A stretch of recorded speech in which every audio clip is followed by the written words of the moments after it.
நெல்லையில் முதலமைச்சர் ஸ்டாலின் மாஞ்சோலை தோட்ட தொழிலாளர்களை சந்தித்தார். அரசு விருந்தினர் மாளிகையில் இந்த சந்திப்பு நிகழ்ந்தது. முன்னதாக 100க்கும் மேற்பட்ட தொழிலாளர்கள் முதல்வரை சந்திக்க காத்திருந்த நிலையில் அவர்களை அனுமதிக்கவில்லை என கூறி போராட்டத்தில் ஈடுபட்டனர். இதையடுத்து 10 பேரை மட்டும் அதிகாரிகள் அழைத்துச் சென்று முதல்வரை சந்திக்க வைத்தனர். பின்னர் நலத்திட்ட விழாவிற்கு காரில் புறப்பட்ட முதல்வர் ஸ்டாலின் சுற்றுலா மாளிகை முன்பு நின்றிருந்த மாஞ்சோலை தோட்ட தொழிலாளர்களிடம் மனுக்களை பெற்றுக் கொண்டார். ஆனால் தங்களை முதல்வர் சந்தித்து பேசாமல் மனுக்களை மட்டும் பெற்றிருப்பது வேதனை அளிப்பதாக மாஞ்சோலை தொழிலாளர்கள் வருத்தம் தெரிவித்துள்ளனர்.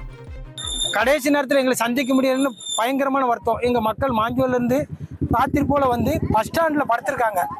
ஏன்னா எங்க வேதனை அவ்வளவு இருக்கு. நாங்க யார்கிட்ட சொல்ல முடியும்? இப்படி 8 மாசம் கஷ்டப்பட்டு ஒரு 2 நிமிஷம் கூட எங்கிட்ட பேசல. அது எங்களுக்கு பயங்கர கஷ்டமா இருக்கு. ஏன்னா நாங்க முதலமைச்சருக்காக எவ்வளவோ பிரயாசப்பட்டுருவோம். மாஞ்சோலனாலே உதயசூரியனா தான் இருந்தது. அப்படித்தான் நாங்க இன்ன வரை இருக்கோம். இப்பவும் முதலமைச்சர் பேசலனாலும் எங்களுக்கு வருத்தம் தான். ஆனா நாங்க வேற யார்ட்டையும் சொல்ல முடியாது. அமைச்சரையா வந்து சொன்னாங்க உங்களை சந்திக்கன்னு, மனு மட்டும் வாங்கிட்டு போனது எங்களுக்கு பயங்கர வருத்தம். ஒரு 2 நிமிஷமாவது எங்க மக்களை சந்திச்சு பேசணும்ல.